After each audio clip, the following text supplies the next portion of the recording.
Menteri Pertanian, Mentan, Republik Indonesia Andi Amran Sulaiman melakukan kunjungan kerja, Kunker, di Kabupaten Bone, Kamis, 10 Oktober 2024. Kunker tersebut dilaksanakan di dua titik, pertama di Jalan Porosa Ilong Uloy Matajang Kecamatan 2 Botcoe, kedua di lokasi pabrik gula Caming Kecamatan Libureng.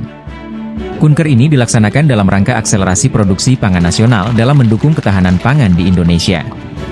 Khusus Desa Matajang Kecamatan 2 Botcoe akan dijadikan sebagai lahan percontohan pertanian modern dengan menyediakan alat-alat pertanian modern dengan teknologi tinggi. Adapun rincian luas lokasi yang akan dijadikan percontohan ialah luas lahan 1 ha, luas hamparan rencana tanam 198,7 ha, panjang saluran 7.750 meter, dan mesin pompa 6 ink sebanyak 1 unit.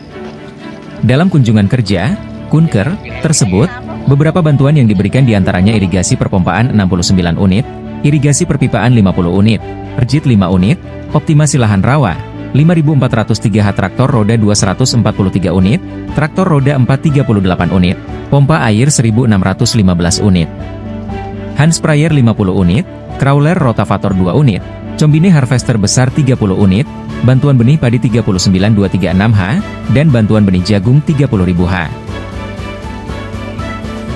Memberikan bantuan khusus Sulawesi Selatan, seluruh Indonesia, kita membangun pertanian modern, membangun opla, optimasi lahan, dan itu kita jadikan pertanian modern, di mana memberdayakan petani milenial, pemuda-pemuda Indonesia.